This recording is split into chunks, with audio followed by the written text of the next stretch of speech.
जय श्री राम। देख रत्नाकर प्रथम मुझे इंद्रित कथा कह आप से गंधवर्धन आने पुणी चेतनाशील हेले हसिले जे आम भी से परिस्थिति जो चेतनशील होमें भी हसवा जे आम मु ठाकुर पाखे थी कि जापारू ये कौन चेतनशील हो गले आम अचेत अच्छा आम जो कहे चेतन ना अचेतन तुमको सागे कहले राग हो जाए क्रोध हो जाए लोभ हो जाए तुम जड़ शरीर सहित संपर्क अच्छे तेणु या जो लक्षण पुणी जीवित हेले चेतनशील हेले से ठाकुर कहले जे लक्षण तुम के लक्ष्य मन द्वारा से कामना को मारिपार ना तेणु प्रथम अहंकार विनाश करने को पड़े अर्थात आगे कुंभकर्ण नमला पर्यंत तुम मारिपार ना तेणु कुंभकर्ण अहंकार को विनाश कर किए तुम द्वारा से हम सेटा मुझे ही कुंभकर्ण को विनाश कले अहंकार विनाश कले तापर तुम कामनाटा को विनाश कर अहंकार जो रही तुम आपको विनाश कर ना तेणु कुंभकर्ण को उठाइबा पड़ा ये 6 मास जोग निद्रा शोले जे जहाँ व्यवस्था अनुसार उठे दिगला उठे देला सी सीधा सीधी कहले मत ये असमय कहीं उठा ना आप भाई पाक जाओ ताले रावण पाक गले रावण पचारे रावण सब कथा टिकनिक कहले सी गोटे शब्द कहले जगत माता हरियाणी अब सठ चाहत कल्याण तो भाई की सठ बोली कही सारे रे मूर्ख रावण तू भाई हो पंत तू तो जगत माता को हरण कर आणलु एबे तमें मंगल चाहिए केमी हम यहाँ असंभव केवे मंगल हो पार ना तुम तो जगत माता को हरण कर तुम कथा राम ब्रह्म ये तो जगत माता तुम ये जाणी शुणी कहीं कल कथा रावण कहला इच्छा हो तू विभीषण भाया पला मो कथा मानी तू युद्ध करू कि ना कहले ना मु विभीषण भाई जीवी ना जे विभीषण जाऊ से तो अलग कथा से शरण नहीं किंतु मु केबे से भली करी ना मु तो युद्ध करी किंतु मोर मरवाटा निश्चित कारण जगत माता को जी हरण करते ब्रह्मा छाड़े ना मत मारे तोते भी मारे यही प्रसंग में गोटे कहानी भल लगे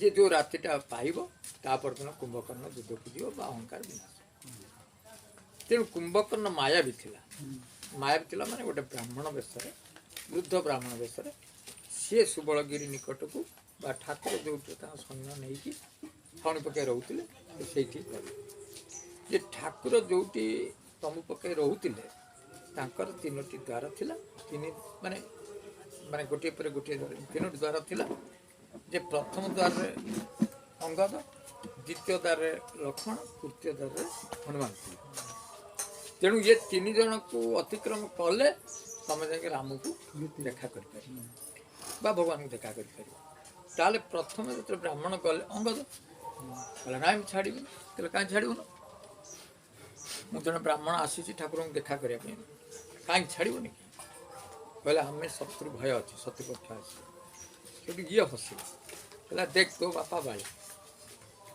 बापा बाड़ी की मारे राम तो बो अभिशाप देला मो पुआ हाथ में तमें भी मर ये शत्रु तू ना मु जदि ठाकुर मोर शत्रु किए हम भविष्य तू हम मु कहीं ब्राह्मणटा चल चल मत छाड़ बाट चला ये गभीर कथा कहपर पड़े किए लक्ष्मण लक्ष्मण कहले मो पाखे तुम जापर जे ब्राह्मण हो दियो मुझे मो भाईर आज्ञा को अवज्ञा करें कहले तुम आगे लक्ष्मण कह तुम भाई कथा कौटी के मानिच कौट तो मान जदि मानी था तो हाँ मुझे जानी गोटे भाई कथा मान मुझा ग्रहण कर तुमको कौन प्रभु कही बनवास आस तुम कहीं जिद कल भाई कथा मानच तुम जब कौन न आसता सी भी एत तो सावक न तुम तो प्रथम अवज्ञा कल मुझे वर्षे तो युद्ध करी मत नबद दिन ना मुझे युद्ध सृष्टि कर तेणु राम ठाकुर बार बार कहला तुमको मानल बंटी कथा द्वितीय कथा हूँ तुमको सीता को जगे दे गले तुमको भाई कथा मानल तुम सीता गाड़ी शुणी कहीं गल जदि सीता गाड़ी शुणिक न जाई था तुम तो कुआई जे तुम जेको परिस्थिति सीता पाखे रही मारे भी रही तुम भाषा शुणी शुणी त्याग करदेल आ रावण चोरी कर नहीं गला तुम कौ कथा ठाकुर मान तो एत गभीर कथा सी भी छाड़ तृतीय द्वार रही किए हनुमान कहले मुझे अश्विनी काले ठाकुर दास आज्ञाकारी बिल्कुल नुआ आज्ञाकारी गोटे कहीं फालतू तू सबुठ अवज्ञाकारी हूँ तू कहले कौन अवज्ञाकारी मुझे कहले ठाकुर तत्ते पठे सीता माँ को ठाव करके आस तो तेणु कहते लंका पड़ा आज लंका पड़ी बोलते युद्ध हो पठेले गोटे कम कर गोटे कम लंका कहीं पड़ी ठाकुर कही ना ठाकुर आसला पर तो धन्यवाद दे पड़ी दे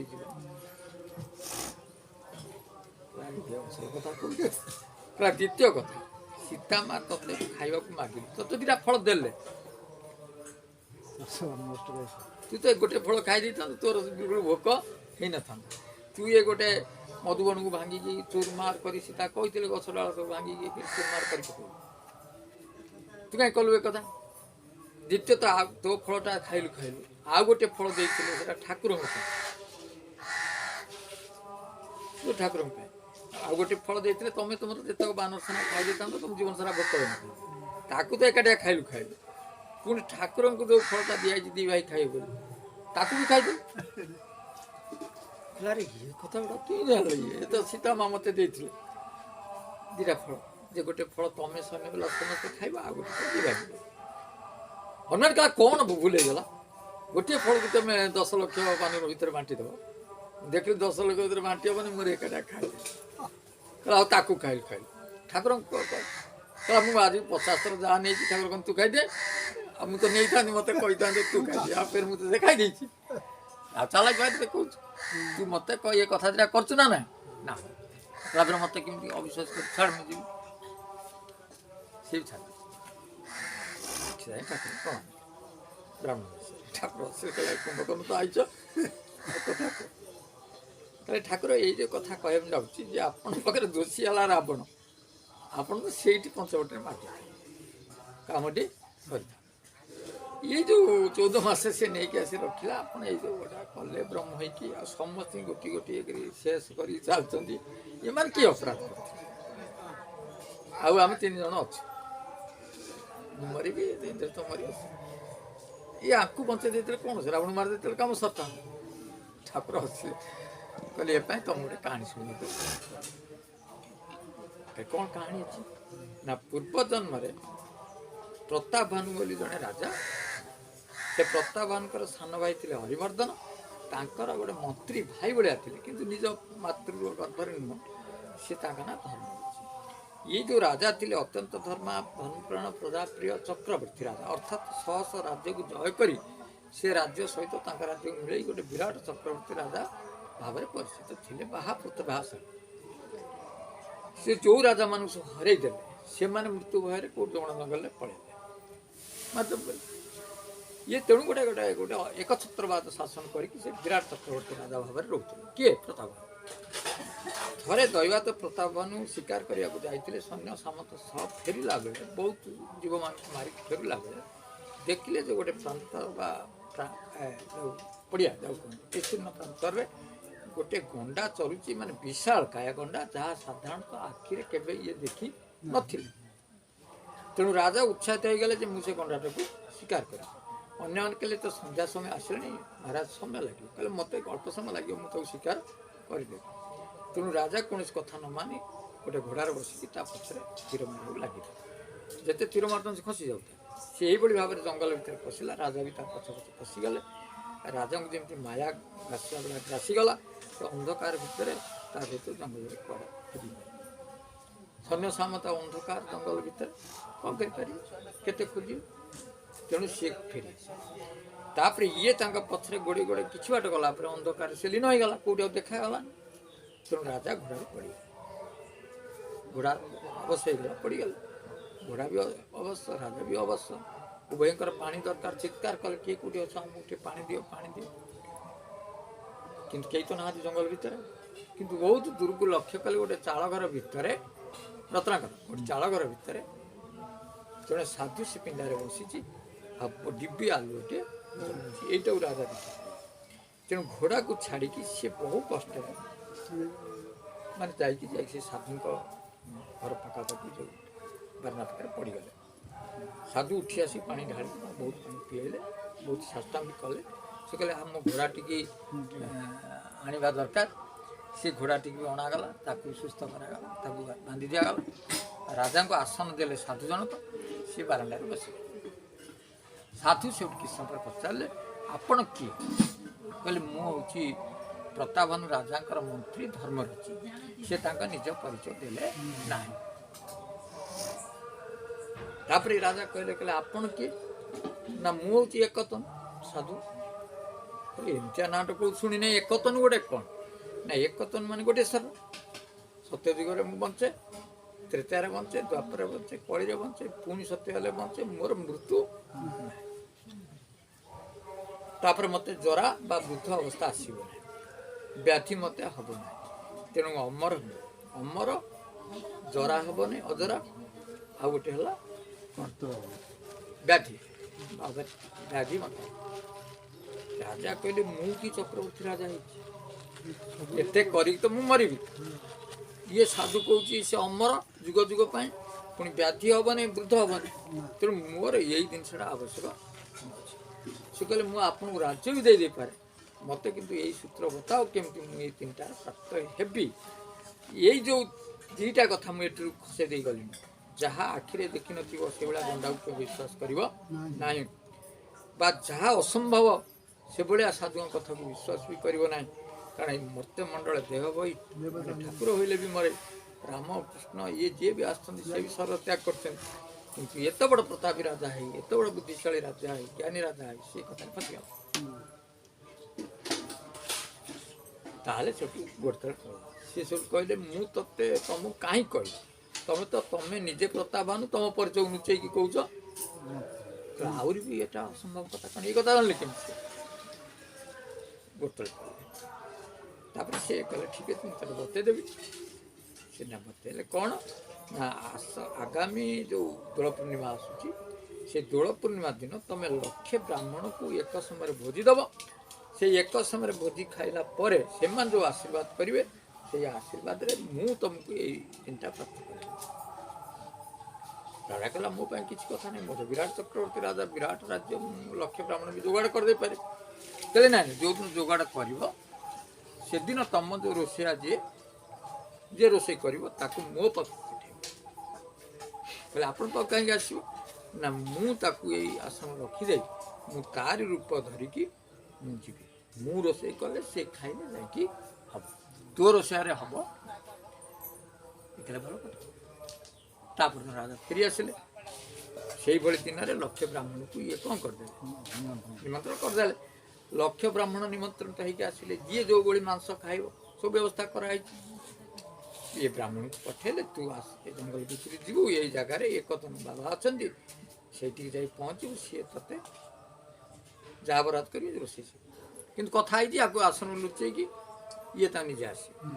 ତାହେଲେ ଏଇଠି କଥା ରହିଲା, ଯେଉଁ ଏକତନୁ ଯିଏ ସାଧୁ ବୋଲି ଯିଏ ନିଜକୁ ପରିଚୟ ଦେଉଛି ସେ ସାଧୁ ନୁହଁ, ସେ ସମ୍ପୂର୍ଣ୍ଣ ଭାବରେ ଛଦ୍ମବେଶୀ। ସିଏ ଜଣେ ରାଜା ଯାହାକୁ ଇଏ ପରାଜିତ କରିଦେଇଥିଲେ। ସେ ଚାହୁଁଥିଲା ରାଜାଙ୍କର ମୃତ୍ୟୁ ହଉ। ଆଉ ଗଣ୍ଡା ଯିଏ, ସିଏ ହେଉଛି ଗୋଟେ କାଳକେତୁର ଭାଇ, ଗୋଟେ ରାକ୍ଷସକୁ ଇଏ ରାଜା ମାରିଥିଲେ। ତା ସାନ ଭାଇ ହେଉଛି ଗଣ୍ଡା, ସିଏ ବି ଚାହୁଁଥିଲା ରାଜା ମରୁ। ତେଣୁ ଉଭୟ ସେ ଜଙ୍ଗଲରେ ରହୁଥିଲେ। ଆଉ ତା ଯୋଜନାବଦ୍ଧ ଭାବରେ ଏଇ କାମଟି କରିଛି ଯେ ରାଜାକୁ କେମିତି ମାରିବାକୁ ପଡ଼ିବ। ରାଜା ଫସିଗଲେ। ତେଣୁ ସେ କ'ଣ କଲେ, ବିଭିନ୍ନ ମାଂସ ଯୋଗାଡ଼ କଲେ, ଲକ୍ଷ ବ୍ରାହ୍ମଣ ନିମନ୍ତ୍ରଣ ଦେଲେ। ଇଏ ବ୍ରାହ୍ମଣକୁ ପଠେଇଦେଲେ କେଉଁଠିକି, ସେ ସାଧୁ ପାଖକୁ। ସାଧୁ ଯେତେବେଳେ ପହଞ୍ଚିଲା, ଏ ଯେଉଁ କାଳକେତୁ ରାକ୍ଷସର ଭାଇ ସେ ତାକୁ ମାଡ଼ି ବସି ହାଣିଦେଲା। କାହାକୁ? ସେ ବ୍ରାହ୍ମଣକୁ ହାଣିକି ସେ ମାଂସକୁ ଟୁକୁରାଇ ଦେଲା। ସେ ଯେଉଁ ଥଳିଆରେ ପୁରେଇଲା, ବୁଝିଲେ କି, ରୂପ ନେଲା କାହାର? ସେ ବ୍ରାହ୍ମଣ ରୂପ ନେଲା।